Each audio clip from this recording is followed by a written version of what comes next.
Ito mga kababayan, naghain ang kampo ni VP Sara Duterte ng motion to quash dahil umano'y kawalan ng jurisdiksyon ng korte. Ayon nga po sa legal counsel ni Vice President Sara Duterte na si Attorney Paul Lawrence Lim, ay maaring magkaroon ito ng implikasyon sa iba pang impeachable officers kung papayagang kasuhan ang isang nakaupong opisyal at hiniling din ng depensa na ipagpaliban muna ang warrant of arrest habang dinidinig ang usapin sa jurisdiksyon. May rumors, sir, na mag-i-issue ng warrant, and you mentioned nga po kanina na na-mention nyo na dapat ipaliwanag no, doon sa Facebook, may oral arguments dapat. So, tatanong ko lang, sir, categorically speaking, are you saying that the Vice President cannot be legally arrested while in office or habang may impeachment case lang po? Okay, ang sabihin ko lang siguro, Ina, is yung deferment of arrest warrant ay isa sa mga bagay na hiningi namin sa korte, no, na wag muna siya mag-issue habang dinidinig pa itong usapang ito nga tungkol sa jurisdiction. At masasabi ko lang, ang issuance of a warrant is an exercise of jurisdiction, meaning para makapag-issue ang korte ng isang warrant of arrest, kailangan meron siyang jurisdiction. So, pero maliban doon, pasensya mo na, Ina, ayaw ko nang magdagdag pa kasi nga kasama na rin yan doon sa mga pinag-uusapan namin sa motion namin. Noted, sir. Another question lang po. Kung dininay po ng court yung motion to quash, ano po yung, or kung mag-issue man ng arrest warrant, will the Vice President surrender voluntarily, or ano po yung legal move that you have in mind?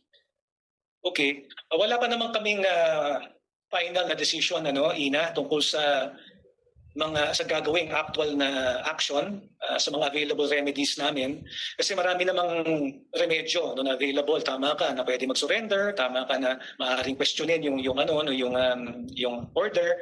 Sa ngayon hindi ko pa masabi, Ina, pero lahat naman ng mga options are being considered. Ayan mga kababayan, isang matalinong hakbang po itong ginagawa ngayon ng kampo ni VP Inday Sara. Sana lang huwag lang talaga mabend the law. Samantala mga kababayan, pinagmumura naman ni Manibela Valbuena ang pamahalaan matapos hindi makabiyahe ang ibang jeepney driver dahil daw sa sobrang taas ng presyo ng diesel.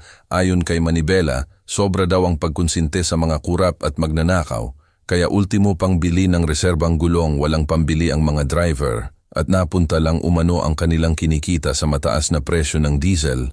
Kawawa daw talaga ang mga super, maraming hindi nakakabiyahe at nakatingga na lang dahil daw sa mga magnanakaw. Tanginan yung mga kurap, sana mapanood nyo to. Itong mga kasamahan namin, hindi makabiyahe, nakagarahe ang mga sasakyan. Dahil sa taas ng presyo ng mga produktong petrolyo, lalong-lalo na yung diesel. Tangina ka, Secretary Garin, wala kang ginawang mabuti sa mamamayang Pilipino, lalo na sa mga tsuper at motorista. Dito naman sa mga kurap, sa flood control project, mga putang-ina nyo rin, tignan nyo, hindi makabiyahe, lunod yung mga sasakyan, lunod ng taong bayan. Paano? Yung pondo na para sa flood control, binubulsa nyo, ginagamit nyo sa pagpapayaman, ginagamit nyo sa pagpapasarap. Mga putang-ina nyo, hanggang kailan kayo magnanakaw sa taong bayan? Hanggang kailan nyo pahihirapan ang mamamayang Pilipino na malubog sa baha? Sana pagdating ng araw, kayo yung makita namin na palutang-lutang dito sa baha, mga tangina nyo. Mga boss, mga kamanibela, ngayong araw, kaninang umaga, nagkaroon ng rollback, 4 hanggang 5 piso.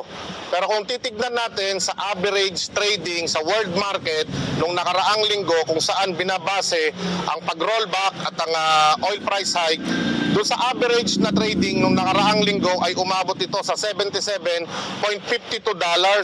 At ang equivalent nito dito sa Pilipinas ay 59.22 pesos na lamang dapat ang presyo ng mga produktong petrolyo, lalo na sa diesel kada litro. Pero kung titignan natin ngayon, nasa 80 hanggang 90 pesos pa rin ang presyo ng mga produktong petrolyo.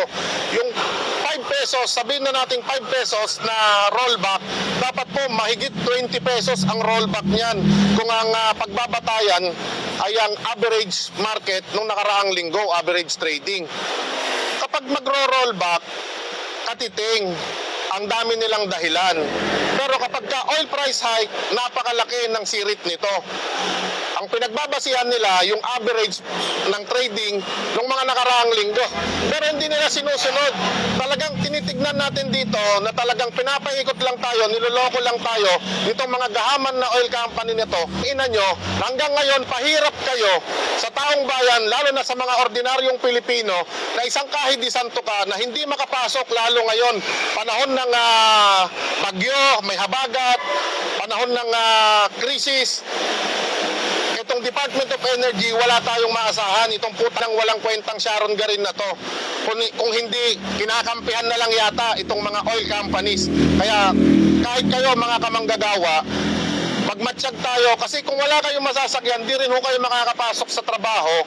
Kaya tulungan nyo kami na tignan yung presyo nitong mga produktong petrolyo, lalo na yung diesel at gasolina sa mga gasolinahan upang hindi ho tayo pinagluloloko at pinagsasamantalahan. Mahirap po na lahat ay papasanin natin dahil nga wala hong kumikibo, walang lumalaban. Talagang pinapahirapan lang tayo at pinagkakakitaan ng limpak-limpak na salapi. Pero ganun pa man, mag-iingat po tayo dahil maulan pa rin at mataas ang tubig, bumabaha. Magkaisa po tayo, magtulungan at magdasal. Maraming salamat po.